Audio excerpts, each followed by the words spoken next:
Reserve bank का नियम का उल्लंघन है तो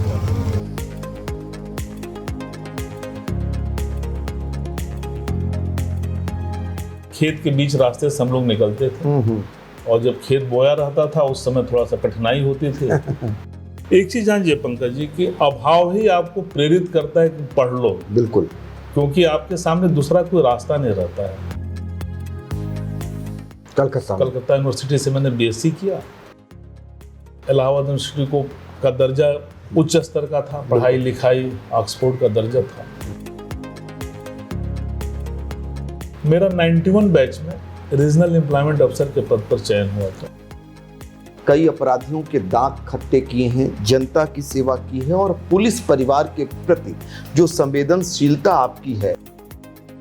25 साल पहले का दौर याद होगा, वाराणसी, मऊ, जौनपुर के आसपास का, तो उस समय कुछ अलग किस्म के अपराध हुआ करते थे। भावुक तो होता ही है और पुलिस वाला बहुत ज़्यादा इमोशनल होता है, कई बार मतलब छिपाना पड़ता है अपने दर्द को।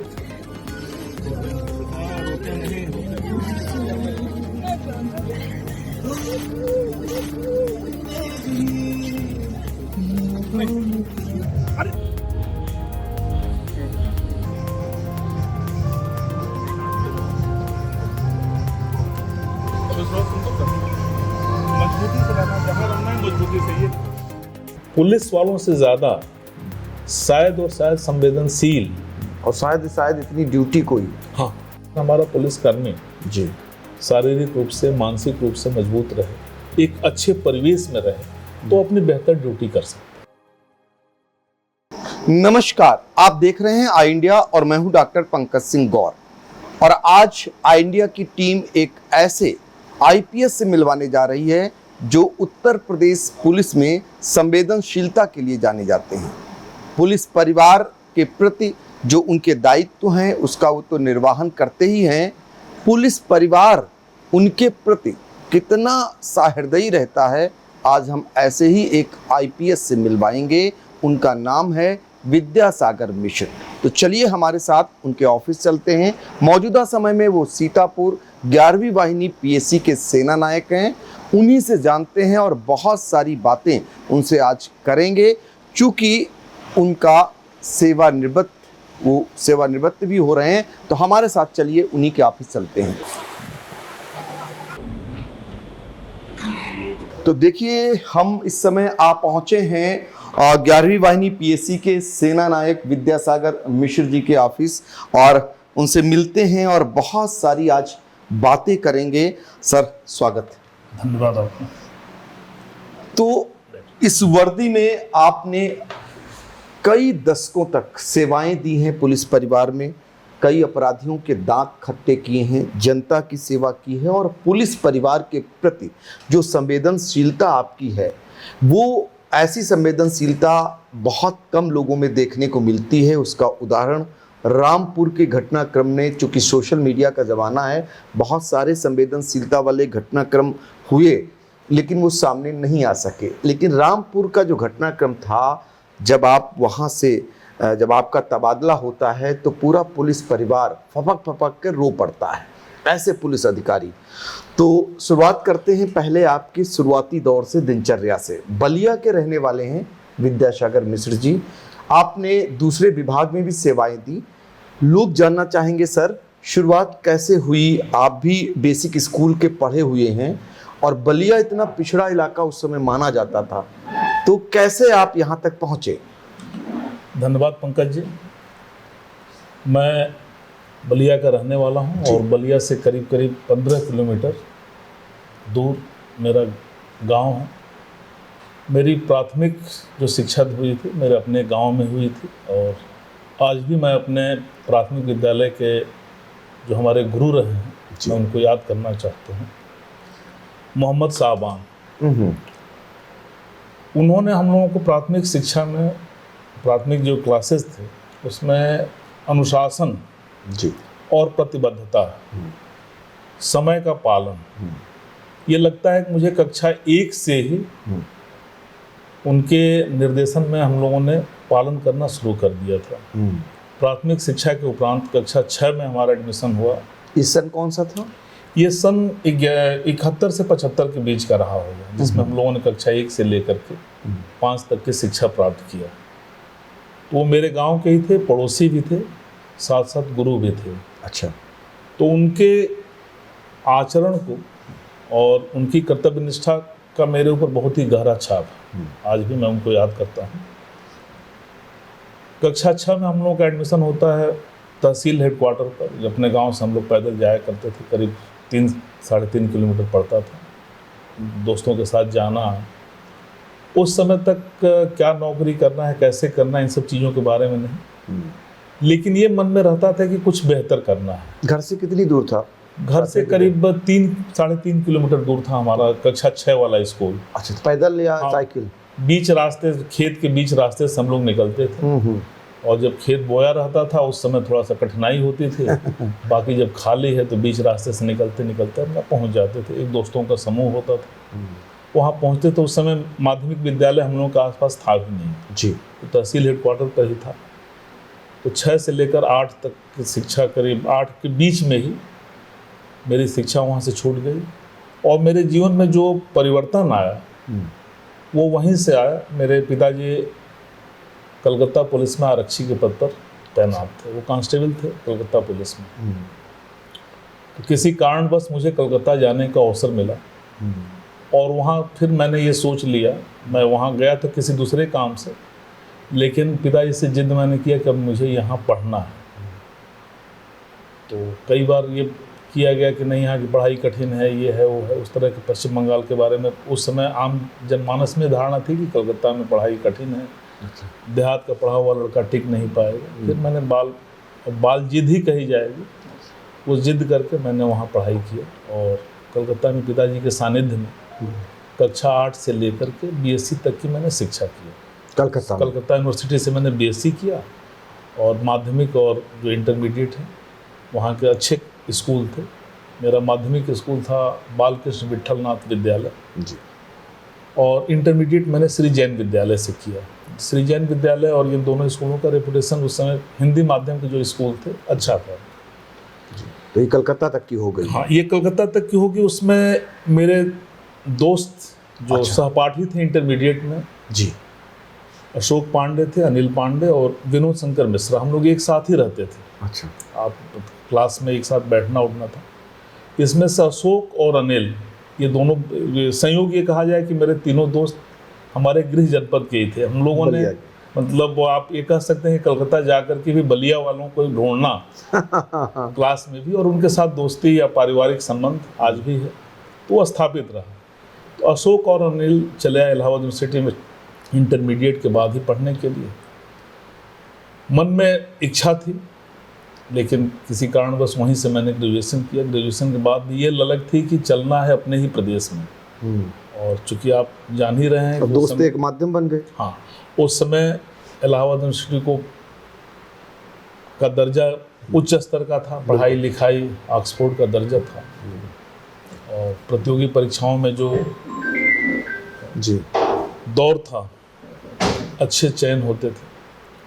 फिर मेरे मित्र विनोद शंकर मिश्र जो इस समय प्रोफेसर हैं लॉ डिपार्टमेंट में BHU, वो मुझसे 1 साल पहले इलाहाबाद तैयारी के लिए आए और उन्होंने लॉ में एडमिशन लिया।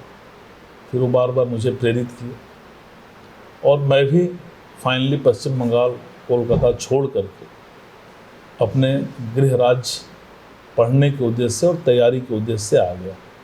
यहाँ रह करके लोगों का सानिध्य मिला, क्लासेस हुई। फिर हम लोगों ने जिस प्रकार की कम्पिटिटिव एग्जामिनेशन से देना शुरू किया। मेरा 91 बैच में रीजनल एम्प्लॉयमेंट अफसर के पद पर चयन हुआ था। आगे बढ़ें उससे पहले थोड़ा बता दें दर्शकों को ये बताना है कि जब आप पगडंडियों से निकल करके गांव की गलियों से निकल करके और आपको एक अच्छे अनुशासित शिक्षक आपके अंदर अनुशासन लेकर के आए, फिर वहाँ से आप आरक्षी का ये बेटा SP के पोस्ट तक पहुँचा और वहाँ आपने ऐसे काबिल दोस्त बनाए जिनको देख करके, और जब वो पहले आ गए इलाहाबाद तो आपने भी इलाहाबाद आने की ठान ली, करेक्ट जी।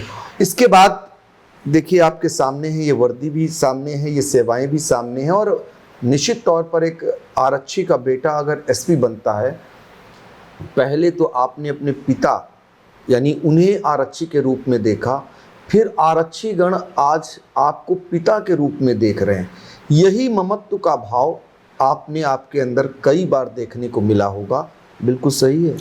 आपकी बातों से मैं सहमत हूँ, क्योंकि मैंने देखा था और इस चीज़ को जिया है। मैंने बैरक में भी अपनी ज़िंदगी जी है। इसके साथ साथ जो अधीनस्थ पुलिसकर्मी हैं उनकी मूलभूत दिक्कतें बहुत ज़्यादा रहती हैं और उस चीज़ को उनका परिवार भी फेस करता है, बच्चे भी फेस करते हैं। वहाँ हम बढ़ें, अब इलाहाबाद की कड़ी टूट जाएगी। इलाहाबाद जब आप पहुँचते हैं तो पहले आप दूसरे विभाग में आपको नौकरी मिलती है। वो विभाग कौन सा था? वो ट्रेनिंग एंड एम्प्लॉयमेंट था और मेरी नियुक्ति रीजनल एम्प्लॉयमेंट अफसर कानपुर के पद पर नियुक्ति हुई थी। अच्छा, कितने साल सेवाएं थी? करीब 2 साल वहाँ मैं रहा था। फिर कैसे जहन में आया कि आपको पुलिस की नौकरी करनी है, आपको पीपीएस बनना है? कैसे जहन में आया? देखिए, जहन में तो था ही। अच्छा। और उस समय 91 बैच में मेरी मेरिट कम थी, इस वजह से मुझे एक रोजगार की भी तलाश थी। लक्ष्य तो वही था, लेकिन रोजगार की तलाश थी और ये रोजगार जो है वो माध्यम भी बना कि एक बार आप आर्थिक रूप से थोड़ा स्वतंत्र हो जाते हैं तो परीक्षाओं की तैयारी करने में आपको सुविधा होती है। उस समय आरक्षी पिता कितना खुश हुए होंगे कि बेटी को सीओ के रूप में देखकर। उनकी बहुत प्रबल इच्छा थी। अच्छा। कि कम से कम मतलब न्यूनतम पुलिस में ही जाना है। अच्छा। पद आप अपने मेरिट के हिसाब से, आप अपनी प्रतिभा के हिसाब से लाइए, लेकिन अगर पुलिस में जा रहे हैं तो उनके लिए बड़ा अच्छा था। वो मतलब अपने सीनियर ऑफिसर्स के बारे में, जब हम लोग घर पर रहते थे तो अपने सीनियर ऑफिसर्स जिनके साथ वो नियुक्त रहे या जिनके साथ तैनात रहे, तो उनके दिनचर्या, उनके हॉबीज़, उनके कंडक्ट, इन सब की चर्चा हमेशा करते थे कि फला हमारे अफसर ऐसे हैं, संवेदनशील हैं, उन्होंने सुना। कई बार ऐसा होता था कि किसी के बारे में एक ही टिप्पणी आती थी कि मतलब वो थोड़ा कड़क है। तो ये सारी चीज़ों को सुनने को मिलता था। तो एक परिवेश था और पिताजी के मन में था कि कम से कम मतलब परीक्षा की तैयारी करें और इस विभाग में जाए। ठीक है। 4 दशक पहले इलाहाबाद विश्वविद्यालय का माहौल कैसा होता था? वहाँ यदि बच्चा कोई छात्र पहुँच जाता था तो ये मान लिया जाता था कि उसकी ज़िंदगी सुधर गई, वो कहीं ना कहीं जरूर अधिकारी बनेगा। मैं पूर्णतः आपसे सहमत हूँ और बड़ा अच्छा लगा जब, चूँकि मैं कहीं दूसरे राज्य से गया था तो वहाँ लोगों की प्रतिभा, उनके बातचीत, उनके ज्ञान का स्तर, कौशल, ये देख कर लगता था कि वास्तव में यहाँ बड़े ही ज्ञानी, बड़े जानकार लोग हैं और इनमें बहुत ही प्रतिभा है। विषय का ज्ञान से लेकर के बाकी दुनिया के बारे में कई बार ऐसा होता था हम लोग मतलब उस हिसाब से सामान्य ज्ञान नहीं था। किताबी ज्ञान तो था, टेक्स्ट का ज्ञान है, किसी सब्जेक्ट का ज्ञान है, लेकिन भारत में क्या हो रहा है, विश्व में क्या हो रहा है, उत्तर प्रदेश में क्या हो रहा है, इसकी जानकारी दोस्तों के साथ ही मिलती थी। और फिर उनसे पता चलता था कि कितना डेप्थ था इनके नॉलेज का। और लोग सेलेक्ट भी हुए आज कई, मतलब जहाँ जहाँ रहना है सभी लोग अच्छे पदों पर भी हैं। उस दौर के मेरे एक साथी हैं मनोज शुक्ला। अच्छा। मनोज द्विवेदी जी। मनोज द्विवेदी इस समय एडिशनल रजिस्ट्रार हैं कोऑपरेटिव सोसाइटीज़ में। तो काफ़ी हम लोग आपस में बातचीत करते थे तैयारी के दौरान, मतलब एकदम एक साथ रहना। कमरे भले अलग अलग थे लेकिन दोनों लोग साथ साथ समय बिताते थे। और मैं मनोज के बारे में भी कहना चाहता हूँ, मनोज शुक्ला भी मेरे पड़ोस में थे। मनोज आज रजिस्ट्रेशन डिपार्टमेंट में। तो आपस में बैठ करके हम लोग खूब चर्चा करते थे और एक तरह से आप ये समझ लीजिए कि आपसी समन्वय था। अगर कुछ नोट्स उनके पास हैं, कुछ नोट्स मेरे पास हैं, जिस प्रकार चलता है इलाहाबाद में, उस समय आर्थिक प्रतिबंधित टाइप का माहौल रहता था। तो कुछ आप खर्च करिए, कुछ हम कर रहे हैं, तो आपसी समन्वय से हम लोग एक दूसरे का सहयोग भी करते थे। अच्छा, क्या जीवन होता था एक आरक्षी के बेटे का? जीवन क्या होता था? कितने पॉकेट में पैसे रहते थे? कैसे कटते था दिन? वो दिन बड़े अच्छे कटते थे। उसमें सबसे अच्छी चीज़ थी कि मैं बलिया का रहने वाला था, तो अपने घर से ही हम लोग जो सामान्य मूलभूत आवश्यकता की चीज़ है जो किसान परिवार में मिल सकती है वो सभी लोग लेकर आते थे। पूरा बोरा का बोरा भर करके गेहूँ, चावल, जो भी हो सकता था, जितना घर से मिल सकता था, तो वो पोर्शन उससे पूरा करते थे और फिर पॉकेट मनी से परीक्षाएं देते थे। अच्छा था, मतलब अभाव तो था। ये अभाव, एक चीज़ जानिए पंकज जी, कि अभाव ही आपको प्रेरित करता है कि पढ़ लो। बिल्कुल। क्योंकि आपके सामने दूसरा कोई रास्ता नहीं रहता है। वो हमेशा आपको जगाए रखता है एक अलार्म क्लॉक की तरह कि भाई अब शुरू हो जाओ।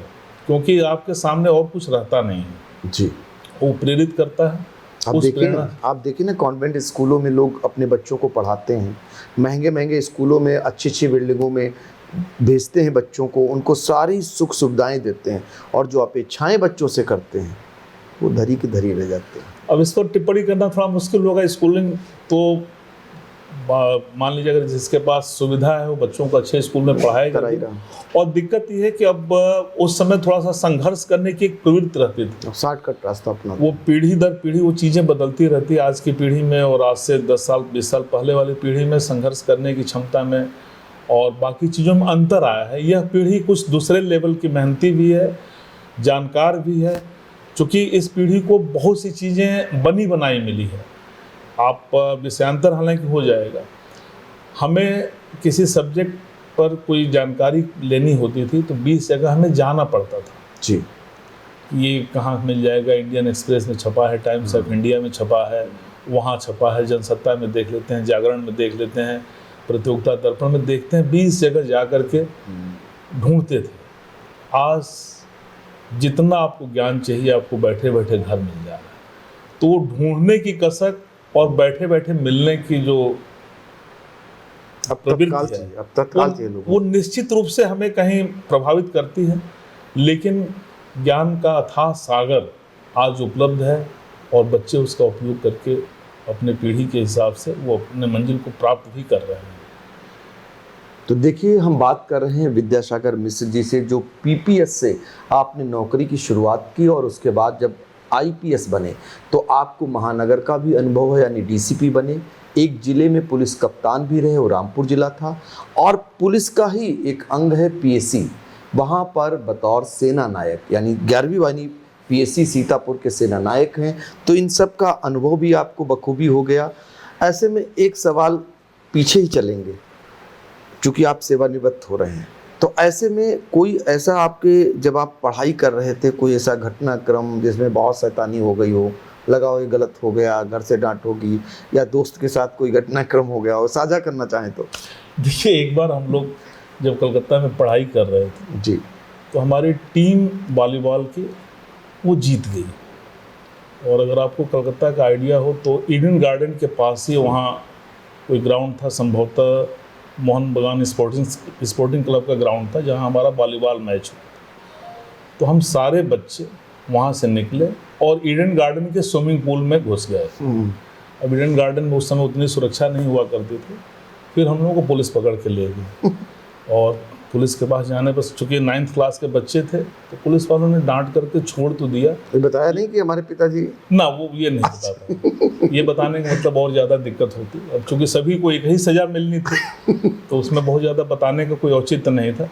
स्कूल वालों ने थाने वालों ने सूचना कर दिया था स्कूल को, घर को तो नहीं सूचना दिया था। अच्छा। कि ये बच्चे आए थे और ईडन गार्डन में इस तरह के उत्पाद किए थे। स्कूल में डांट जरूर पड़ी थी। स्कूल में डांट पड़ी थी, लेकिन वो डांट आखिरी थी, उसके बाद शैतानी नहीं हुई उस तरीके की। अब उस तरह की तरीके की नहीं हुई। डर हो गया था, जो टीचर ने डांटा था, मतलब काफ़ी, मतलब हमारे जो गुरु थे उन्होंने काफ़ी डांटा था कि भाई आप जिस उद्देश्य से यहाँ आए हो, उनका उस समय भी था कि जिस उद्देश्य से आप स्कूल में आए हो उस उद्देश्य को पहले प्राप्त कर लो, बाकी चीज़ें अपने आप मिल जाएंगी। जी। अब चलिए, पीपीएस जब आप बने तो पीपीएस की पहले ट्रेनिंग कैसी होती थी? अभी भी थाना जाते हैं, थाने से शुरुआत होती, पहले भी क्या होती थी?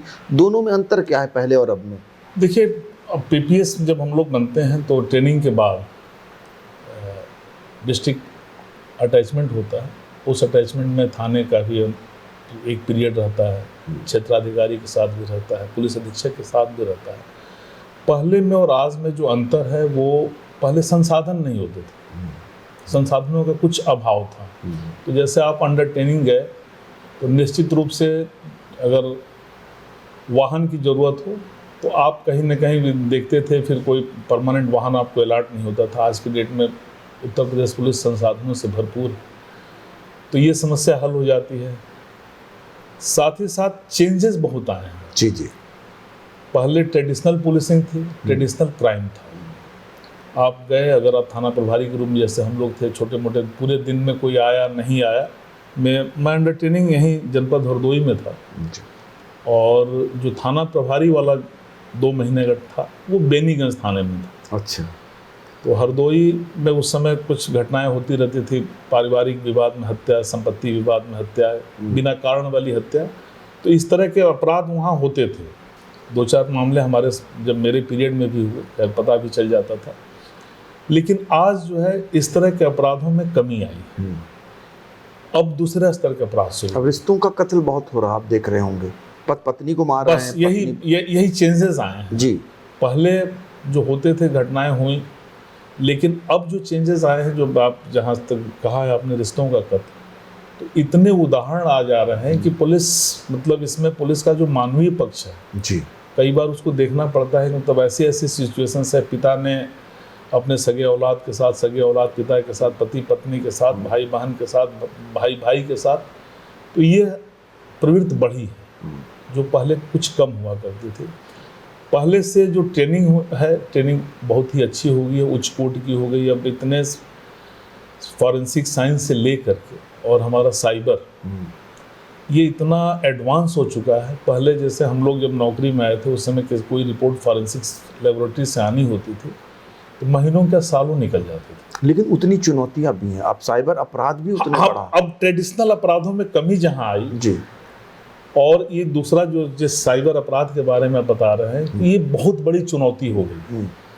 ये बहुत बड़ी चुनौती है हमारे आरक्षी से लेकर के सभी लेवल के अधिकारियों के समक्ष, क्योंकि कई बार आपको पता नहीं चलता है, आप जान नहीं पाते हैं, लेकिन जिसके साथ ये घटना घटित होती है उसके मेंटल ट्रॉमा को जब तक आप एसेस नहीं कर पाएंगे तब तक आप उसका निदान नहीं कर पाएंगे। लीगल आप भले किसी को पकड़ लीजिए, किसी के साथ इस तरह की घटना हुई है कि ब्लैकमेलिंग का प्रकार कई प्रकार के हैं, किसी के साथ पोर्नोग्राफी दिखा करके या इस तरह के जो जिनके साथ क्राइम हो जाता है, वो अपने परिवार में ही टूटन महसूस करने लगते हैं कि हमसे गलती हो गई है, कि कोई हमारे किसी चीज़ को ब्लैकमेल न कर ले। अब उसके साथ हमें एक अलग थेरेपी की आवश्यकता है। ठीक है, आप मतलब हमारा काम है पता करना, और गलती मतलब ये ऐसी हुई है, इसको हम पता भी कर लेंगे, आप इसको मानसिक स्तर पर ना ले जाए। कई बार हम लोगों के पास लोग आए हैं जो इस तरह की गलतियों में फंसे हैं, किसी के साथ किसी का फ़ोटो गलत यूज़ हुआ है, किसी की वीडियो गलत हुई है, किसी के द्वारा अज्ञानता में गलती कर दी गई है, तो ऐसे लोगों को भी हमें बड़े अच्छे ढंग से करना है। कई बार ऐसा होता है कि किसी की गाढ़ी कमाई वो एकाएक उसके खाते से निकल जाती है। उस व्यक्ति का दर्द जानने के लिए आपको इतना जानना पड़ेगा कि वो व्यक्ति कैसे इतना अर्जित किया होगा, और हम बेहतर तरीके से तत्काल जो हमारे साइबर क्राइम के प्रोटोकॉल्स हैं पालन करते हुए उस व्यक्ति को हम कैसे मदद कर सकते हैं। अभी आपने कहा रिश्तों के ऐसे कत्ल सामने आ रहे हैं जो झकझोर दे रहे हैं, ऐसे में आपने देखा होगा नीले ड्रम की कहानी, आपने देखा होगा कि कैसे सांप से डसवा दे रही है पत्नी पति को, आपने देखा होगा कि कैसे पहाड़ से धक्का दे रहे हैं पिता एक तरफ शादी करके आते हैं, दूसरी तरफ बेटी का वो चेहरा सामने आता है। तो कुल मिलाकर के आप बतौर आपके एडिशनल एसपी के कार्यकाल के दौरान, आपके एसपी के कार्यकाल के दौरान कोई ऐसा घटनाक्रम जो आपको झकझोरा हो? एक शुरुआती दौर में जब मेरी पहली पोस्टिंग थी, एक महिला ने अपने पति की हत्या इस वजह से कराया था कि उसके बेटे को मृतक आश्रित की नौकरी मिली। ओहो। मेरी पोस्टिंग उस समय अम्बेडकर नगर में थी और मैं क्षेत्राधिकारी टांडा के पद मैं सुहाग इसलिए उजाड़ दिया कि बेटे की जीवन संवर जाए, उसको नौकरी मिल जाए। हाँ, अब उसमें एक बाद में जब हम लोगों ने जांच किया तो वो दूसरी पत्नी थी। पहली पत्नी की डेथ हो चुकी थी, यह पत्नी सौतेला बेटा था। सौतेला बेटा था। अपना जिसने भी सलाह दिया हो कि अगर ऐसे कर लोगी तो इसको नौकरी मिल जाएगी, तो वो मतलब उस समय ही बड़ा चर्चित रहा था। और सारे लोग, तब हम जितने पुलिस अधिकारी उस चीज़ की जांच कर रहे थे, सभी लोग मतलब महीनों चर्चा करते रहे थे कि समाज में ये भी हो सकता है कि एक व्यक्ति विश्वास के साथ शादी किया, सब कुछ पालन पोषण कर रहा है और उसके साथ इस तरह की घटना घटित हुई है।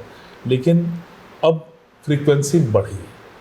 सीओ के तौर पर कौन कौन से जनपदों में रहे, इस दौरान कोई एक ऐसा जो आपके लिए चुनौती रहा हो? देखिए, क्षेत्राधिकारी के रूप में मैंने शुरुआत किया था अम्बेडकर नगर से, उसके बाद वाराणसी, जौनपुर, मऊ, आपके जनपद सीतापुर में भी, साथ ही साथ लखनऊ, मैं इन जनपदों में तैनात रहा। पंकज जी, आपको जब आज से 25 साल पहले का दौर याद होगा, वाराणसी, मऊ, जौनपुर के आसपास का, तो उस समय कुछ अलग किस्म के अपराध हुआ करते थे। तो क्षेत्राधिकारी के रूप में काफ़ी चुनौती होती थी और वो अपराध सीधे बहुत सी चीज़ों के कॉन्ट्रैक्ट किलिंग से ले करके रोल अप बाकी बहुत सी चीज़ों से जुड़े हुए थे, जो आर्थिक अपराध, मतलब अपना राजनीतिक रूप से अपना प्रभुत्व कायम करने के लिए अपराध उस समय हो रहे थे। तो ऐसी स्थिति में क्षेत्राधिकारियों के रूप में हम लोग अपने एडिशनल एसपी और एसएसपी जो भी रहते थे, चूँकि प्राइमरी रिस्पॉन्सिबिलिटी तो हमारी होती थी, उन अपराधों में और उन अपराधियों के लिए निरंतर भागते रहना, आपके पास सुकून और चैन नहीं रहता था। इलेक्ट्रॉनिक सिस्टम, अभी इलेक्ट्रॉनिक सर्विलांस की शुरुआत हुई थी, तो उस समय जानकारी नहीं होती थी, तो कुछ अपने जो साथी या सीनियर्स जो एसटीएफ में रहते थे या जिनको जानकारी होती तो उनसे पूछते थे। पता चलता था कि सब जानकारी ले लिया और वो व्यक्ति मोबाइल ही यूज नहीं कर रहा है, उसके बारे में तरह तरह की चीज़ें कि मोबाइल नहीं यूज कर रहा है, बड़ा अनसिस्टमेटिक रहा करता था।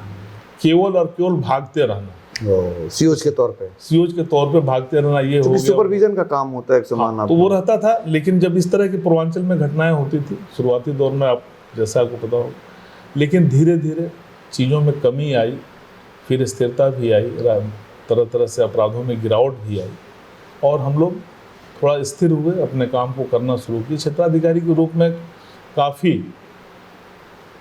भागदौड़ वाली जिंदगी रही। भागदौड़, लेकिन दो चीजें थी आपके साथ। आप बतौर विवेचक भी होते थे दो मामलों के, एक डॉबरी एक्ट, दूसरा SC/ST एक्ट।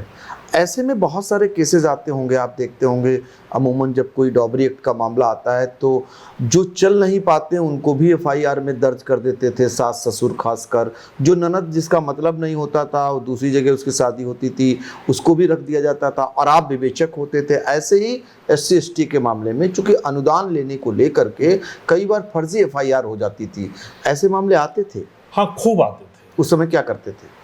देखिए, बहुत स्पष्ट मैं आपको बताना चाहूँगा कि कई बार हम लोगों से गलतियाँ हुई, यह जानते हुए कि इसके इन्वॉल्वमेंट के संबंध में संशय है, लेकिन परिस्थिति बस उसके विरुद्ध आरोप पत्र प्रेषित किए गए हैं।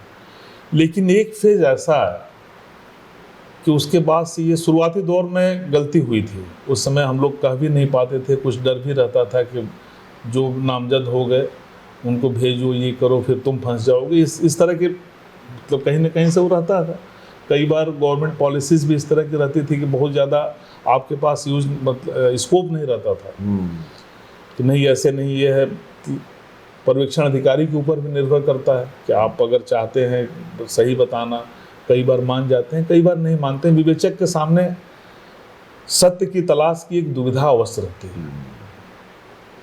विवेचक हमेशा वो दुविधा में रहता है, अगर बहुत सी चीज़ें सत्य होते हुए भी कई बार वो नहीं कह पाता है, कई बार कह पाता है तो उसके पर्यवेक्षण अधिकारी सहमत नहीं होते हैं।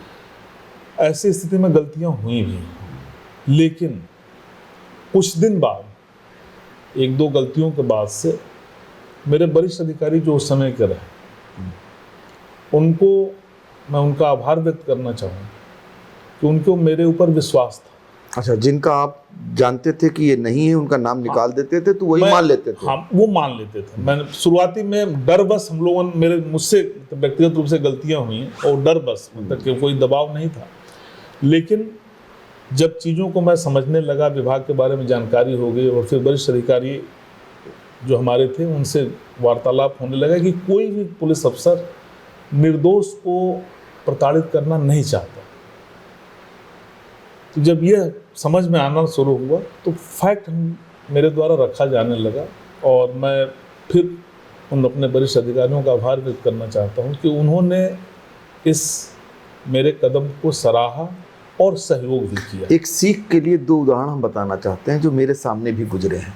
एक SC/ST का मामला आया और एक वकील साहब, यहाँ के नामचीन वकील थे, उन्होंने मेरे को फ़ोन किया, कहा ये बहुत बड़ी खबर। हमने कहा बताइए। वो बोले CO/CT का मामला है। तो हमने कहा CO/CT अभी मेरे यहाँ से गए हुए हैं। बोले बहुत बड़ा मामला किया। हमने क्या है? कहा एक का चालान आया है और SC/ST के मामले में। तो मैंने कहा तो आता रहता है चालान। बोले नहीं, ये गूंगा है और पर्चा काट के भेजा है कि इन्होंने जाति सूचक गाली दी है इसने, और ये गूंगा का चालान हुआ है। तो हमने कहा CO साहब तो मेरे पास से गए हैं अभी। तो मैंने उनको फ़ोन मिलाया, वो घबरा गए। तो अमूमन होता क्या था, बहुत सारे पर्चे आपके मुंशी काट देते हैं आपकी नौकरी के दौरान, और ये फॉल्ट सामने आती है। दूसरा एक मामला और बता रहा हूँ, बहुत इंटरेस्टिंग, वो डॉबरी एक्ट का था। एक मामला पिसावा थाने का था, उसमें डॉबरी एक्ट के मामले में एफआईआर होती है किसी के नेता के कहने पर। और एफआईआर ये होती है कि महिला को, नवविवाहिता को और उसके बच्चे को मार के गायब कर दिया गया है, और एफआईआर दर्ज हो जाती, घर भर को ठूंस दिया जाता है जेल में। एक महिला बस्ती, वो चिल्लाती रहती कि साहब ऐसा नहीं हुआ, वो भाग गई है, लेकिन कोई नहीं सुनता। वो गर्भवती होती है, वो इलाज के लिए जाती है हरदोई। हरदोई में देखती है, जहाँ बैठी थी उसके सामने से ही वो महिला एक दूसरे घर से निकल रही, तो वहाँ से आती सीधे जज साहब के यहाँ, कहती साहब हमारे घर भर को तो बंद कर दिया है, वो महिला वहाँ है फला घर में, और आप कुछ पुलिस भेजिए तो हम कम से कम उसको बरामद कर लाएं, हम लोग निर्दोष हैं। तो दो ऐसे उदाहरण थे, और इसकी विवेचना सीओ ही करते हैं। दोनों मामलों में क्या करना चाहिए थे सीओ को? जैसे पहला मामला था, उसमें पर्चा मुंशी जी ने काटा। दूसरा मामला आया था पॉलिटिकल हस्तक्षेप के चलते एफआईआर हुई, पॉलिटिकल हस्तक्षेप के चलते उसमें उनको सबको जेल में ठूस दिया गया, निर्दोष को जेल में बंद कर दिया गया, बाद में कोर्ट ने छोड़ा उनको। तो इनमें क्या करना चाहिए? देखिए, सामान्य रूप से जो जिन अभियोगों की विवेचना क्षेत्राधिकारी के द्वारा की जाती है, संसद के द्वारा बड़े विश्वास के साथ जी आपको यह दायित्व सौंपा गया है। अब ऐसी स्थिति में बिना समझे सामान्य रूप से ऐसा नहीं करना चाहिए। जैसा कि एक जीवित महिला के मामले में दहेज एक्ट दर्ज हुआ, मैं खुद इसका भुक्तभोगी रहा हूँ। अच्छा। मेरी तैनाती जनपद जौनपुर में थी, सेम प्रकरण यही था, और दबाव का लेवल इतना था कि जेल भेज दो, जेल भेज दो, जेल भेज दो। लेकिन मुझे कहीं से विश्वास था और परिस्थितियां ऐसी कह रही थी कि वो महिला मरी नहीं। अच्छा। यह मुझे विश्वास था, क्योंकि कई राउंड हम लोग उस पर काफ़ी मेहनत कर चुके थे। अब स्थिति आई कि जो मुलजिम थे, जब उनको पता चलता था कि सीओ साहब इसके लिए परेशान हैं, इनके ऊपर दबाव पड़ रहा, तो कई बार वो आ गए कि हमको भेज दो, भेज दो, भेज दो। उसकी सास भी मेरे पास आ गई, ससुर भी मेरे पास आ गया, इवन पति जो था, पति भी मेरे पास आ गया कि हमें आप जेल भेज दीजिए, आपको भी तसल्ली हो जाए, हमें भी तसल्ली हो जाए। लेकिन विश्वास नहीं होता था कि मतलब हम कैसे भेजें। कई बार आया कि ठीक है हम लिख देंगे, इन्होंने मार के फेंक दिया, इस तरह की कुछ कहानी गढ़ा जा सकता था। लेकिन मुझे याद है कि 2006 से ये मामला शुरू हुआ और 2007 तक चलता रहा। मैंने जेल नहीं भेजा। अच्छा, जेल नहीं भेजा? नहीं भेजा। एक बार बहुत ज़्यादा दबाव आया कि नहीं, जेल भेजना ही भेजना है। तो मेरे तत्कालीन एसएसपी थे श्री अशोक मोथा जैन साहब, जो इस समय सीतापुर भी रहे, यहाँ रहे हैं, इस समय डीजी पद पर प्रमोट होकर के एडीजी गोरखपुर जोन का दायित्व का निर्वहन कर रहे हैं। तो उनसे मैंने चर्चा की, हम कहा कि ये है नहीं और इस तरह के मतलब चीज़ें आ रही हैं। तो उन्होंने कहा कि जो तुम्हें अच्छा लगे वही करिए, वही करना, और जो सही हो वही करना। आज भी मैं सर का आभार व्यक्त करता हूँ। फिर मैं मजबूती से अब जुट गया। यानी डिपेंड ये भी करता है कि सीओ साहब जो बात बताएं उसको कप्तान साहब माने, विश्वास करें। मानना पड़ेगा। देखिए, पुलिस में एक हायरार्की है और कई बार परिस्थितियों बस मतलब गलतियां होती हैं, हो जाती हैं, उस पर बहुत ज़्यादा वो नहीं कहा जा सकता है। लेकिन वरिष्ठ अधिकारी का मार्गदर्शन, पर्यवेक्षण और उस तक आप अपनी बात को, वरिष्ठ अधिकारी तक आप अपने सही बात को प्रस्तुत कर पा रहे हैं कि नहीं, इस पर बड़ा निर्भर करता है। आप कहा गया कि भेज दो, फिर आपने कहा जी, तो फिर भेजिए। लेकिन भेजने के पहले आप इतना ज़रूर बता दीजिए, और कोई भी वरिष्ठ अधिकारी, मेरा अच्छा लंबा अनुभव रहा है और सारे लोगों के प्रति मैं पुनः, कि किसी ने ये नहीं कहा आज तक बताने के बाद कि ये गलत है और भेज दो, ये किसी ने नहीं कहा आज तक। विश्वास की बात थी। तो उस मामले में हमने गिरफ्तारी नहीं किया, जेल नहीं भेजा, मेरा ट्रांसफ़र हो गया। और ट्रांसफ़र होकर के मैं संभवतः आपके यहाँ ही आया था। अच्छा। सेकेंड ट्रांसफर बटालियन, इसी प्रकरण को लेकर हो? अब वो नहीं कहा जा सकता। अच्छा। सेकेंड बटालियन पीएससी आया था हाँ। 2007 में। फिर 1 महीना बाद मैं मऊ चला गया। वहाँ मैं सीओ सिटी था, तो जो महिला का पति था वो बार बार ये कहता था कि सर आपका ट्रांसफ़र जब हो जाएगा तो वो आ जाएगी, कुछ इस तरह की बातें करता था। अच्छा। ये लगता है कहीं छुपाई गई है, पति को भी जानकारी नहीं थी। तो अब जब उब गया और जान गया कि मतलब इनके ऊपर तरह तरह के चल रहे हैं, ये परेशान होते हैं, तो कहे कि आप ही हट जाएंगे तो हो सकता है आ जाए, मतलब जिस हिसाब से वो भाव से। तो मैं जब मऊ में तैनात था तो एक दिन सुबह सुबह उसका फ़ोन आता है जी कि सर मेरी पत्नी आ गई। अच्छा। तो मुझे तसल्ली इस बात की हुई कि मैं किसी निर्दोष परिवार को जेल नहीं भेज पाया, ये मुझे तसल्ली हुई। आज भी उस क्षेत्र में कई बार लोग जिनसे संपर्क होता है उसकी चर्चा करते हैं कि काफ़ी, अब दबाव किस चीज़ का होता है, दबाव परिवार का होता है। परिवार वाले ठीक है, उसकी लड़की मिल नहीं रही है, तो एक नैतिक दबाव तो हमारे ऊपर है ही है सही। कि या तो मतलब सकुशल मिले या बॉडी मिले। तो वो आदमी हर तरह से तैयार है। हो सकता है उसको भी जानकारी ना हो, ये भी सही सच है कि उसको भी जानकारी नहीं है कि वो वास्तव में कहीं कोई गायब हुई है या गायब किया गया है। तो ये तो हो गया आपके सीओ रहते कार्यकाल। अब एडिशनल एसपी के तौर पर कौन कौन से जिले रहे और उस दौरान क्या काम रहता है, क्या क्या जिम्मेदारियां रही आपकी, और कुछ ऐसा उदाहरण जो आप उस दौरान कर चुके हों बढ़िया?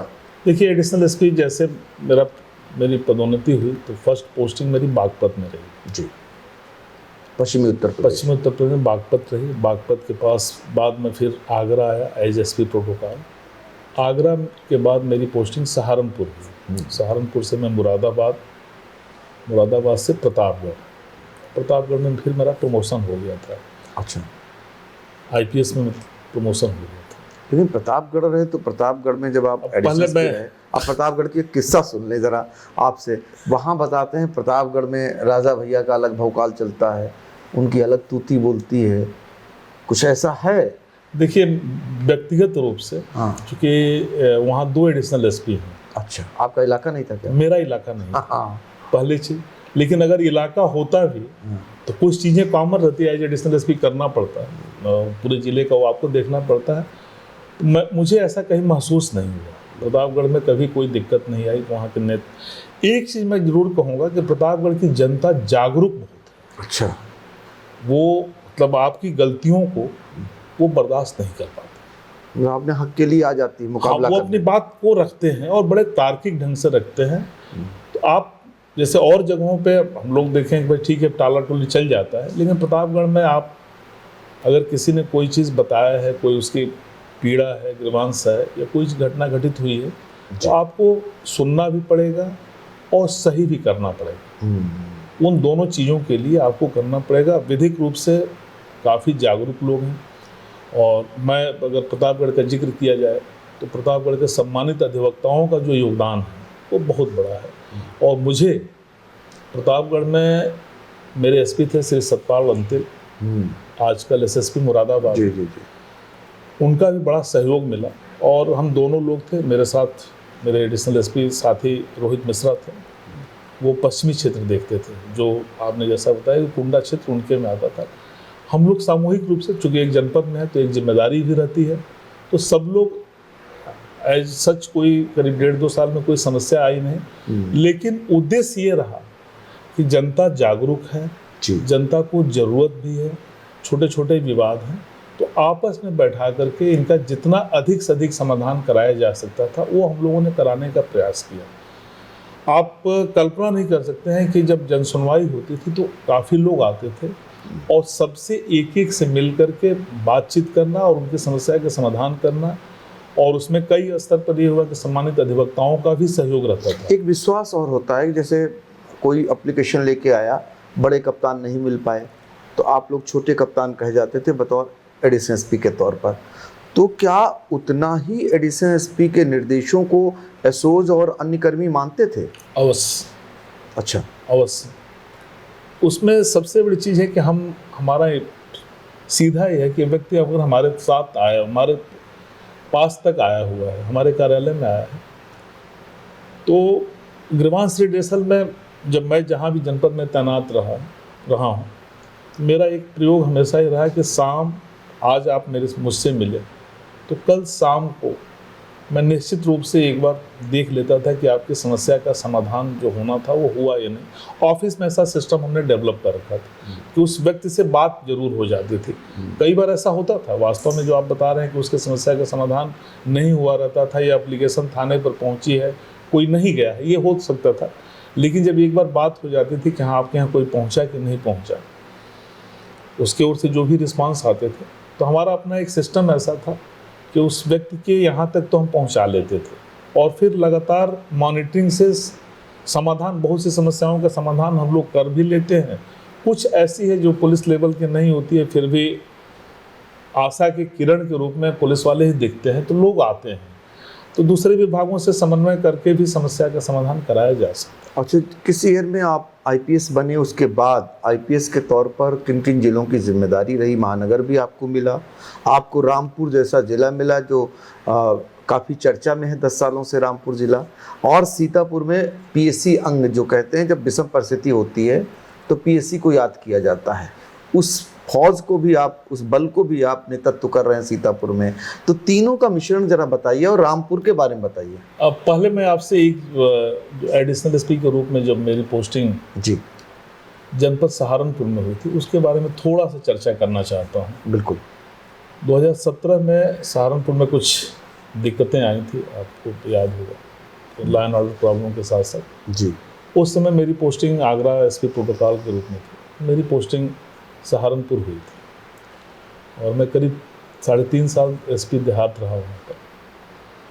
तो सहारनपुर में जब पोस्टिंग हुई तो सीधे सीधे निर्देश ये था कि आपसी समन्वय और सद्भाव, जो सामाजिक कटुता और विषमता शुरू हो गई है, इसको कायम करना है। तो एक पुलिस अफसर के लिए ये बड़ा चुनौतीपूर्ण कार्य होता है कि सामाजिक सद्भाव को कायम रखने के लिए आपको प्रयास करना। बाकी चीज़ें जो वहाँ घटना घटित हुई थी आपको याद भी होगा, और जब हम लोगों ने शुरुआत की तो वास्तव में लोग एक दूसरे से मिलना जुलना धीरे धीरे बंद कर रहे थे, वो उनसे नहीं मिलते थे, गांव-गांव में भी कटुता हो चुकी थी। मैं और मेरे थाना प्रभारी, मेरे साथ क्षेत्राधिकारी थे श्री सिद्धार्थ, इस समय एडिशनल एसपी महाराजगंज में है, और मेरा एक इंस्पेक्टर मुनिंदर जी।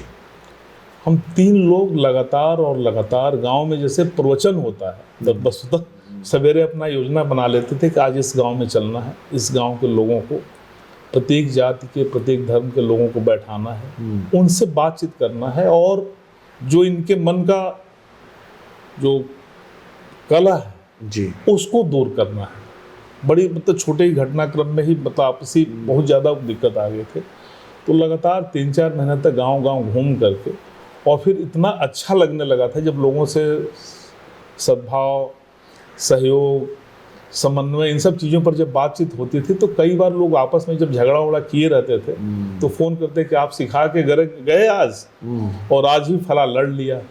फिर उससे बात करते थे कि भाई तुम क्यों लड़े हो, फिर इसका लड़ाई का नुकसान है, तुम्हारे बच्चे नहीं पढ़ पाएंगे, फिर पीढ़ियाँ प्रभावित होती है, मुकदमाबाजी। तो उसका एक बड़ा सकारात्मक असर रहा हमारी सहारनपुर पोस्टिंग है कि लोगों से बहुत ज़्यादा मुलाकात हुई, लोगों से बहुत ज़्यादा परिचय हुआ, और हम लोग जिस उद्देश्य के लिए गए थे, 1-2 बार ये कहा भी गया था कि भाई आपसी लोगों में विवाद न हो पाए, तो वो मैं मानता हूँ कि मेरी वो पोस्टिंग बड़ी सफल रही और अच्छा लगा। क्योंकि आप संवेदनशील अधिकारी हैं, वहीं पर आपकी असल परीक्षा थी। आपने संवेदनशीलता का वहीं पर परिचय दिया। समाज के प्रति एक अफसर के तौर पर, पुलिस अफसर के तौर पर जो जिम्मेदारियां थी उनका आपने निर्वहन किया। आपको खुद लगा होगा कि आप जब ये कर रहे थे तो आप उसमें कितना सफल हुए। ये दोनों तरफ से तालियां बजती हैं। इसीलिए कहा गया एक ज़माना ऐसा आया था, पुलिस और पब्लिक के बीच रिलेशन बनाने पर जोर दिया जाता था। उसको आपने वहाँ साबित किया कि उसी समाज का अंग आप हैं। आप उस दर्द को समझ रहे थे बखूबी, और उस दर्द को जो गलतफहमियां थी उनको आपने दूर किया। उसमें आप अपने आप को बतौर एडिशनल एसपी के तौर पर आप अपना सफल कार्यकाल मानते हैं। जी, उस समय जो हमारे एसएसपी थे तत्कालीन श्री बबलू कुमार साहब थे, श्री दिनेश कुमार पी थे, और श्री उपेंद्र अग्रवाल साहब थे। तो बड़े अच्छे ढंग से उन लोगों ने काफ़ी प्रमोट किया कि ये आपसी दूरी कम करने के लिए जो भी आप प्रयास कर सकते हैं करिए, और हम लोगों ने किया। एक इंटरेस्टिंग चीज़ है कि आपस में एक ही गांव में मतलब आपसी कटुता का लेवल ये हो गया था कि एक दूसरे के फंक्शन में जाने से ही लोग परहेज करना शुरू कर दिए थे। फिर हम लोगों ने कहा कि हम भी आएंगे, और हम आएंगे फिर दूसरे वाले को भी ले करके आएंगे कि भाई उसके यहाँ चलना है। तो कुछ लोगों ने कहा कि नहीं, जब आप चल रहे हैं तो चला जाए। फिर एक दूसरे से मेल मिलाप शुरू हो गया था। बाकी चीज़ें अपनी चलती रहेगी, जो दैनिक गतिविधियाँ वो चलती रहेगी, आपसी कटुता भी जारी रहेगी, आपसी प्यार भी रहेगा। लेकिन हमारा एक फ़र्ज़ था, जो सामाजिक दूरी बनी हुई थी उसको मेंटेन करने के लिए, तो उस समय की जो पुलिस थी हमारी वो सफल रही। अब आईपीएस पर आते हैं। शुरुआत महानगर से, फिर रामपुर और फिर सीतापुर पीएससी बल में। देखिए, मेरा प्रमोशन के बाद मेरी पोस्टिंग हुई थी नोएडा में। तो मैं नोएडा में 2 पदों पर कार्यरत रहा, डीसीपी नोएडा और डीसीपी हेडक्वार्टर। हेडक्वार्टर में अपने कर्मचारियों से संबंधित काम कार्य है, बाकी पुलिस लाइन से संबंधित। तो यहाँ लोगों से बहुत ज़्यादा नहीं है, लेकिन अपने अधिकारियों और कर्मचारियों के वेलफेयर से लेकर के बाकी चीज़ें रहती है।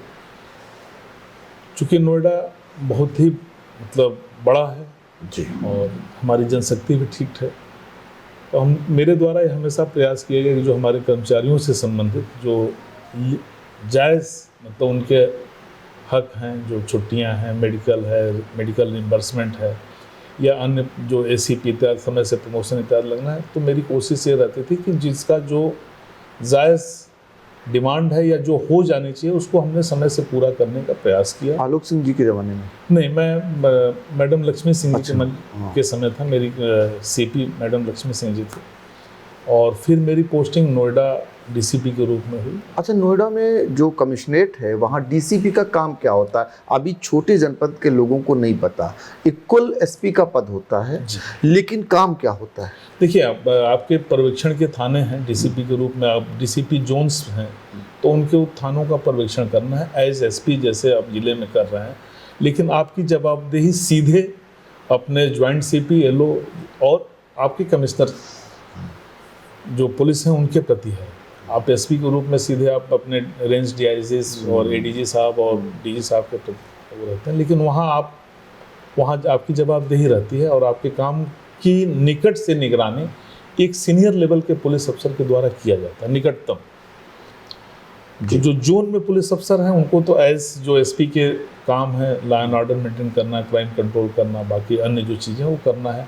बाकी कुछ स्पेसिफिक वहाँ क्राइम है, जैसे डीसीपी साइबर क्राइम है तो उनका स्पेसिफिक है, डीसीपी वीमेंस सेफ्टी है तो उनका स्पेसिफिक कार्य है, हेडक्वार्टर है तो उनको बाकी अपने हेडक्वार्टर से संबंधित काम है। तो वहाँ भी जो सीधे मतलब पब्लिक से जुड़े हुए काम है वो जोन, जो डीसीपी जोन होता है।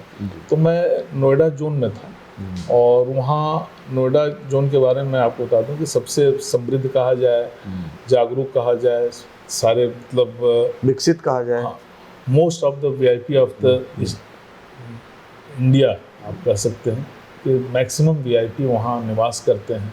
तो वो सारी चीज़ें रहती है। और एक चीज़ और मैं कहना चाहूँगा कि प्रेस का जो सबसे बड़ा हेडक्वार्टर है वो फिल्म सिटी है, और आपके सारे प्रिंट मीडिया से लेकर पूरे देश की खबरें वहीं पर पूरे देश, नोएडा की मीडिया का भी मैं आपके माध्यम से आभार व्यक्त करना चाहूँगा क्योंकि मेरा बड़ा अच्छा रिश्ता रहा जी।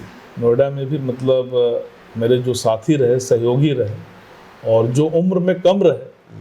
कई बार ऐसा होता था कि जो कम उम्र के जो रिपोर्टर्स या बाकी रहते तो उनके ऊपर मैं बहुत दबाव भी डाल देता ऐसे नहीं, ऐसे होता है। और कई बार ऐसा होता था कि अगर छोटी मोटी उनकी गलतियां रहती थी, भाई हमारी गलतियों को तो आप लगातार करते रहते हैं कि आपने ये गलती किया, लेकिन अगर आपकी गलती में पा जाता था तो मैं महीना दिन तक वो कहते रहते कि आपने इस जो यहाँ लिखा था वो गलत था, या जो आपने उस दिन चलाया था उसके फैक्ट्स ये नहीं थे, ऐसे थे। वो चाहे नेशनल न्यूज हो या स्टेट न्यूज हो, मतलब मेरे द्वारा भी आपके कार्यों की समीक्षा जरूर कर ली जाती थी, और बड़ा इंटरेस्टिंग रहता था, बहुत मज़ेदार आता था। कई बार जिनकी एक्सक्लूसिव चलती थी तो वो जरूर पूछ लेते कि एक बार देख लीजिएगा, उसमें अगर कमी हो तो जरूर बताइएगा। बड़ा अच्छा सहयोग रहा। अच्छा, चलिए अब नोएडा की बात चलते हैं। उत्तर प्रदेश में कहने को तो 75 जनपद हैं, लेकिन पिछले 10 सालों में अगर देखा जाए तो सिर्फ एक जनपद सबसे ज़्यादा चर्चा में है, वो है रामपुर। और रामपुर पुलिस अधीक्षक के तौर पर आप वहाँ रहे। अपने पुलिस परिवार में भी लोकप्रिय रहे और वहाँ के लोगों में भी लोकप्रिय रहे। एक घटनाक्रम का वीडियो जो मैं देख पा रहा था, एक हत्या होती है, हत्या में एक मृतक होता है, उसको आप जब वो दफनाया जा रहा होता तो वहाँ मिट्टी डालने पहुँचते हैं। ये एक संवेदनशीलता की पराकाष्ठा थी किसी पुलिस अधीक्षक के लिए कि मर्डर होने के बाद पुलिस अधीक्षक जाएं और कब्रिस्तान में जब उन्हें जो है दफनाया जा रहा था तो वहाँ आप मिट्टी डाल रहे थे। तो रामपुर का कार्यकाल कैसा रहा? देखिए, इस संबंध में मतलब जब एसपी के रूप में जो मेरी पोस्टिंग हुई थी, इसके लिए मैं माननीय मुख्यमंत्री जी और अपने पुलिस महानिदेशक महोदय का हृदय से आभार व्यक्त करता हूं कि इस जनपद के, रामपुर जनपद के पुलिस अधीक्षक के रूप में मेरी तैनाती की गई। जैसा कि आप बता ही रहे हैं, संवेदनशील है, तरह तरह की संवेदनशीलताएं हैं, वो अपनी जगह पर है। चुनौती कितनी थी? मुझे कभी नहीं लगा कि वहाँ कोई चुनौती है। अच्छा, टारगेट पे कुछ रहता था? कोई टारगेट नहीं था। अच्छा, चुनौती कुछ नहीं थी। जितना आसान आप अपने चीज़ों को करना चाहते हैं, क्योंकि पुलिस अधीक्षक के रूप में मेरी प्रथम और अंतिम आप कह सकते हैं कि कार्यकाल था, चूँकि पीपीएस अफसर्स के रूप में मैंने शुरुआत किया था। कभी ऐसा नहीं लगा कि कोई चुनौती है। और जिस घटना का आपने जिक्र किया, वो एक सम्मानित अधिवक्ता साथी थे जी, कहीं किसी कार्यालय में जाते हैं और एक दुर्भाग्यपूर्ण घटना घटित हो गई। पुलिस अधीक्षक का कार्यालय और कचहरी दोनों आप सटे हैं। डीएम साहब का भी ऑफिस वहीं था। अब तो नया पुलिस कार्यालय बन गया, अभी वहाँ शिफ्ट नहीं हो पाया था। सारे अधिवक्ता बंधुओं से रेगुलर मुलाकात होती थी और जिस अधिवक्ता बंधु के साथ यह ट्रेजेडी हुई थी, मुझे वो दिन याद है।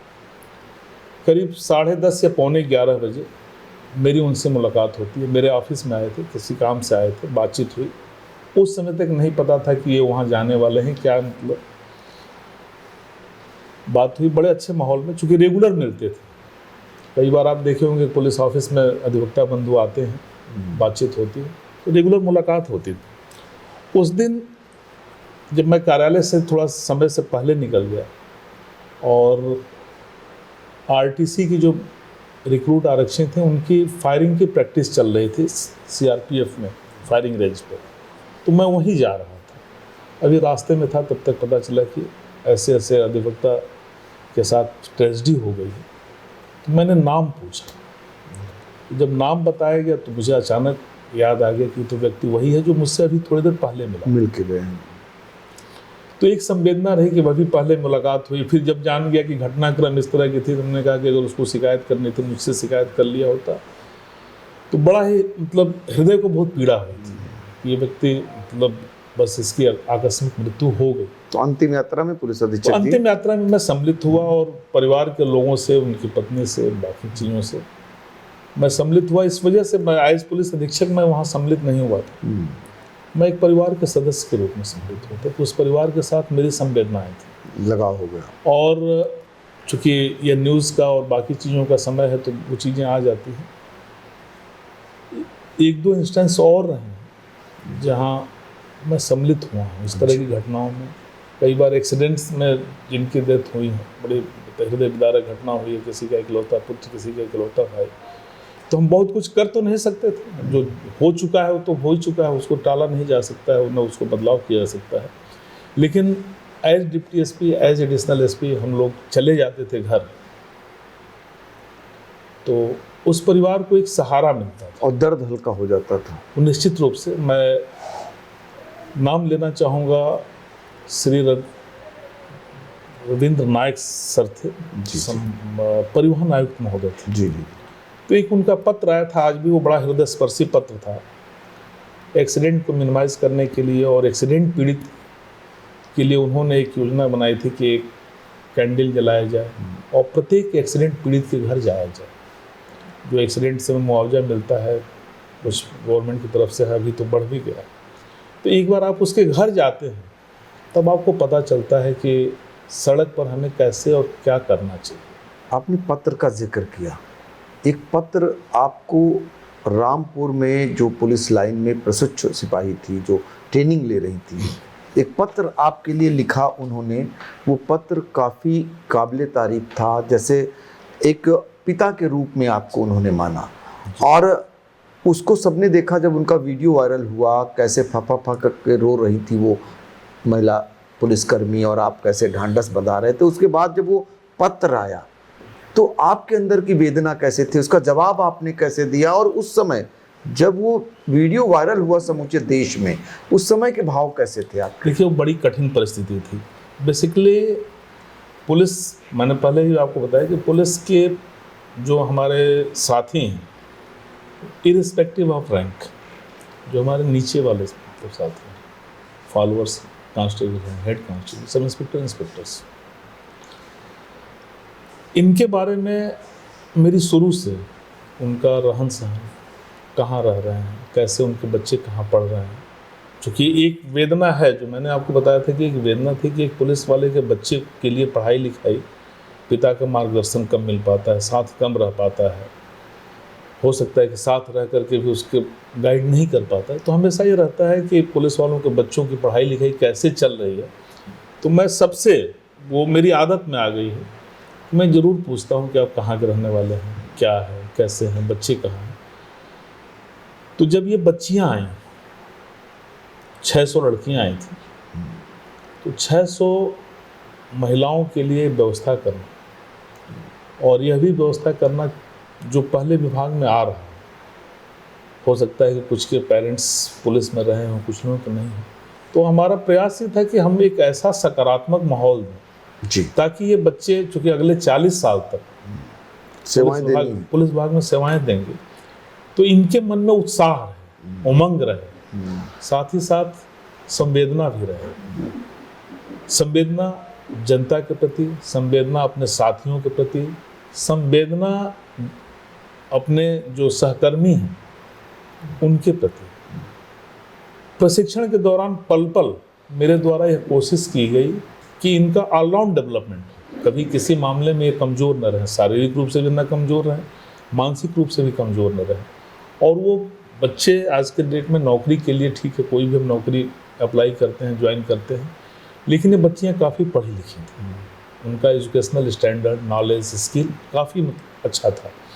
तो हम लोग मतलब उस हिसाब से ट्रीटमेंट करते थे कि ये अच्छे ढंग से ट्रेनिंग करें और एक अच्छा नागरिक भी बने, और एक अच्छा नागरिक के साथ साथ एक अच्छा पुलिसकर्मी भी बने। मेरा हमेशा प्रयास रहा। तो उनको लगा कि पुलिस अधीक्षक का तबादला नहीं हुआ, एक अभिभावक का तबादला हुआ है।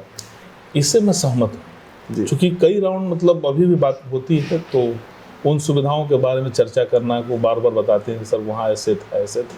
कई बार ऐसा हुआ कि किसी के घर पे कोई ट्रेजेडी हो गई। एक घटना मैं बताना चाहूँगा, हम लोग दीपावली मना रहे थे, वहाँ तो सारे बच्चे अपना रंगोली बना रहे थे, दीप जला रहे थे, सब कुछ बड़े अच्छे ढंग से चल रहा था। मेरे एडिशनल एसपी साहब के साथ थे, हम लोग साथ थे, और परिवार के साथ हम लोग थे। तब तक एक सूचना प्राप्त होती है कि उसमें से एक बच्ची है, उसके पिता की डेथ हो गई। अचानक माहौल आप समझ सकते हैं कैसा हो गया। फिर बगल के जनपद के रहने वाले थे, संभल के।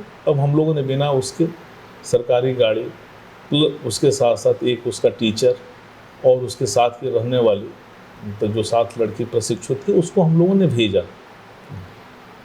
तो यह मात्र एक दायित्व का निर्वहन नहीं था, ठीक है, उसके साथ घटना हुई, वो अब जैसे जाती आती है, वो एक अलग चीज़ था, लेकिन सभी लोगों ने, हमारे पूरे पीड़ा महसूस की कि हाँ, मतलब इसके साथ ये हुआ, जिम्मेदारी निभाई। तो हम लोगों ने कहा कि मतलब इसको भेज दिया जाए। तो बड़ी छोटी छोटी चीज़ें, देखिए हमारे अधीनस्थ जो कर्मी हैं, उनके लिए आप बहुत छोटा भी कर देते हैं, एक प्रयास कर देते हैं, उनके वेलफेयर की दिशा में एक छोटा प्रयास करते हैं, तो वो इस चीज़ को रिकॉग्नाइज करते हैं और आपसे वो उम्मीद करते हैं। आप गार्जियन होते हैं, तो गार्जियन के रूप में उनकी सुख सुविधाओं का ध्यान रखना आपका फर्ज है। और इस चीज़ को एज पुलिस अधीक्षक मैंने महसूस किया था, और मैं थाना चौकी जहाँ भी था, हर लेवल पर जो बेहतर हो सकता है, पुलिस लाइन के आवाज़ से लेकर के थाने के आवाज़, चौकियों के आवाज़, जो हमारे रहन सहन के हैं, क्योंकि अगर आदमी अच्छे परिवेश में रहेगा तभी आप उससे उम्मीद कर सकते हो कि अच्छे ढंग से अपना कार्य का निष्पादन भी करें। पत्र का मजमून क्या था, जवाब क्या दिया?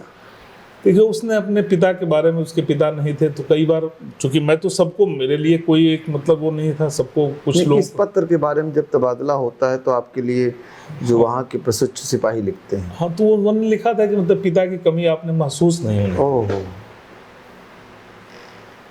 जब वो रोई फपक फपक के तो आंसू आपके अंदर भी आए थे वो दौर में? देखिए आदमी भावुक तो होता ही है, और पुलिस वाला बहुत ज़्यादा इमोशनल होता है, कई बार मतलब छिपाना पड़ता है अपने दर्द को। ऐसा नहीं है कि मतलब कोई हम एक्सीडेंट होता है तो हमें नहीं पीड़ा होती है, कोई घटना घटित होती है, किसी का मतलब कमाऊ पूत हो, किसी का पति हो, आकस्मिक निधन होती है, तो कष्ट तो हमें भी होता है, लेकिन हमें अपनी ड्यूटी भी निभानी पड़ती है। कई तो हम पोस्टमार्टम कराने वाले हैं, बाकी चीज़ों को कराने वाले हैं, तो हमारे लोगों के अंदर भी पीड़ा रहती है। आपको याद होगा, शायद आप भूल रहे हो, आप ही के जनपद में एक आरक्षी था जो सिर्फ और सिर्फ पोस्टमार्टम ड्यूटी करता था। आपको याद होगा, मुझे लगता है कि मतलब आपको याद होगा। बखूबी याद है। याद है। तो उससे मैंने पूछा, जब एक बार उसका ट्रांसफ़र हम लोगों ने कर दिया कि मैं बहुत दिन से ये पोस्टमार्टम ड्यूटी ही कर रहा है, तो उसने कहा कि मुझे इसी में आनंद मिलता है। आनंद ये है कि लोगों को अंतिम यात्रा कम से कम किसी की हो तो एक सम्मानजनक यात्रा हो। तो उसके सोच को मैं आज भी सलाम कर रहा हूँ कि उस व्यक्ति की सम्मानजनक अंतिम यात्रा हो, और उस परिवार के साथ, जिस परिवार को व्यक्ति है उसके साथ मैं उसका सुख दुख शेयर करता हूँ, तो मुझे मतलब लगता है कि हम किसी की पीड़ा में शामिल होते हैं। तो ऐसे भी पुलिस वाले हैं। कई बार हमारी नेगेटिव इमेज मतलब फैलाई जाती है, वो एक अलग विषय हो सकता है, वो तरह तरह की चीज़ें होती हैं, कई बार गलतियाँ होती हैं जी, लेकिन पुलिस वालों से ज़्यादा शायद संवेदनशील, और शायद इतनी ड्यूटी कोई, हाँ, दोनों ड्यूटी और निश्चित रूप से निर्धारित नहीं है और करना पड़ता है। तो पुलिस वालों के साथ मतलब मुझे ये लगता है कि अगर हमारा पुलिसकर्मी जी शारीरिक रूप से, मानसिक रूप से मजबूत रहे, एक अच्छे परिवेश में रहे, तो अपनी बेहतर ड्यूटी कर सकते हैं। तो इसका प्रयास मैंने किया। बिल्कुल, पुलिस सेवाओं में आप हमेशा याद किए जाएंगे, क्योंकि आपके अंदर की जो संवेदनशीलता है वो दूसरों को भी प्रेरित करेगी।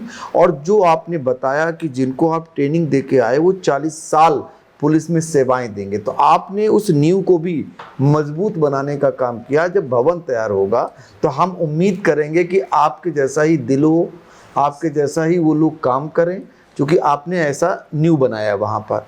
अब आते हैं पीएससी बल, जिसके आप सेना नायक। आपके बीच में मैं जी बिल्कुल कि पुलिस सेवा में जी, या नौकरी में आने से पहले मैं व्यक्तिगत विषयांतर हो रहा है, व्यक्तिगत रूप से मैं आपको बताना चाहूँगा जी कि तैयारी के दौरान ही मेरी शादी हो गई थी। अच्छा, अभी भाभी के बारे में हम पूछेंगे, श्रीमती जी के बारे में इसलिए पूछना चाह रहे हैं हाँ। क्योंकि पूरी आपकी नौकरी का आधा हिस्सा रह जाएगा। हाँ, तो ये क्योंकि मतलब जितनी ड्यूटी आपने घर पे नहीं की होगी उतनी आपने विभाग में और समाज के लिए की। तो ऐसे में जो आपकी जीवन संगनी होती हैं उनका रोल बहुत अहम हो जाता है। जब उन्हें ज़रूरत आपकी होती तब आप ड्यूटी कहीं और बजा रहे होते हैं, जब साथ में रहने की बात आती है तब आप कहीं और मोमेंट पर होते हैं। तो ऐसे में सामंजस्य कैसे रहता है और साथ कैसे बरकरार रहता है? देखिए, मेरे परिवार में पिताजी, माताजी, मेरे भाई, 4 भाई हैं। मेरी शादी जो है, जब मैं इलाहाबाद में तैयारी कर रहा था उसी समय हो गई थी। अच्छा, तैयारी के दौरान पहले हो ही जाती थी। हो ही जाती थी। हाँ, और वो बड़ा अच्छा रहता था। जो अब महसूस करते हैं उसमें और संघर्ष करने की इच्छा तो शक्ति, कई बार तलाक हो चुका होता। एक संघर्ष करने की इच्छा शक्ति बढ़ती है कि आदमी तैयारी करे, क्योंकि बच्चे भी हो गए थे और पत्नी का, परिवार का, मेरे भाइयों का, मेरी बहनों का जी बड़ा अच्छा सहयोग रहा जी। मेरे बच्चे पढ़ाई लिखाई करते रहे। हम लोगों का स्नेह, आप कह लीजिए स्नेह तो कम कहा जाएगा, संरक्षण प्रभावित रहा निश्चित रूप से, लेकिन वो अपनी पढ़ाई को पूरी करते रहे। जो पापा की बहुत फेवरेट है और मेरी भी। बनाया है मैंने ये घर धीरे धीरे, खुले मेरे ख्वाबों के पर धीरे धीरे, किसी को गिराया न खुद को उछाला, कटा जिंदगी का सफर धीरे धीरे। जब रिश्ता आया तो पता चला, मतलब पापा को हम पहले से जानते थे, बट एक होता है ना कि पुलिस के नाम से थोड़ा, बट मैं सही बताऊं, पापा एक ऐसे इंसान हैं जो कभी सपने में भी किसी का बुरा नहीं सोच सकते। सबसे पहले मैं पापा आपको हार्दिक बधाई देना चाहती हूँ। आपने अपना कार्यकाल जिस डेडिकेशन और हार्डवर्क के साथ पूरा किया है वो हम सभी के लिए गर्व का विषय है कि आप अपने सबऑर्डिनेट और स्टाफ को प्रति आपका जो व्यवहार है वो हम सभी को बहुत प्रभावित करता है। उनको था कि जिस चीज से तुम्हें खुशी मिलती है वो फॉलो करो, या फिर कई लोगों को तो रहता है कि बच्चे शादी भी अपने पिता माँ के मन से मन करें, उसमें भी मेरे को पूरी फ्रीडम दी है। इस वजह से थैंक यू सो मच। एक बहू असलियत बताती है क्योंकि वो परिवार की दूसरा हिस्सा होती है। So thank you papa for being the wonderful father in law that you are. Specially आज के समाज में आप लोगों को सब पुलिस वाले जब देखते होंगे परिवार कैसे टूट रहे हैं, क्या है, मैं ये कह सकती हूँ मैं एक बहुत ही सौभाग्यशाली बहू हूँ कि मुझे ऐसा परिवार मिला और मुझे ऐसे फादर इन लॉ मिले। साथ ही साथ मेरी माता जी भी बड़ी संवेदनशील थी। उनको भी लगता था कि मतलब किसी को अनावश्यक पीड़ा न दिया जाए। धर्मपत्नी के बारे में मैं ये बताऊंगा कि वो चूँकि जैसा जिस परिवेश में शादी हुई थी वो आप समझ सकते हैं, बेरोजगारी के दौर से लेकर के और आज तक निरंतर साथ निभाना और मुझे इस स्तर तक फ्री रखा कि मैं अपने पुलिस ड्यूटी में किसी भी प्रकार का कोई कटौती न कर पाऊँ। तब टोटल फ्री रखा गया कि आप जिस विभाग में हैं वो विभाग आपके लिए पहला मतलब वो है, पहला चॉइस वही होना चाहिए, फर्स्ट आपको वही काम करना है। तो इसमें पूरे परिवार का मेरे सहयोग रहा है और आज भी। मतलब आप घर वालों के लिए उतनी ड्यूटी नहीं कर पाए जितना पुलिस विभाग और समाज के लिए किए। जी, मुझे मतलब ये लगा कि घर वालों का सहयोग रहा कि भाई आप इधर भूल जाइए, आपको जो ड्यूटी दी गई है, जो सौंपी गई है, केवल और केवल उसी को करना है। बाकी अपना यथावत चलता रहा, उसमें कहीं किसी प्रकार की दिक्कत भी नहीं आई। आप पीएससी बल पे आते हैं। पीएससी बल जिसके लिए माना जाता है कि जहाँ विषम परिस्थिति उत्पन्न होती है वहाँ पीएससी बल आ जाएगा, ठीक कर देगा। कानून व्यवस्था में भी ये बड़ा रोल अहम अदा करता है। गांव में 1.5 सेक्शन पीएससी पहुँच गई, बस सब कुछ नियंत्रित हो जाएगा। उसके आप मुखिया हो गए एक बटालियन के। तो पीएससी बल अब कितना सशक्त हुआ है, कितना मजबूत हुआ है। इनकी बहुत सारी परेशानियां भी रहती हैं, तो उनके लिए बताइए कितना दूर करने की आवश्यकता है और कितना मजबूत है हमारा पीएससी बल।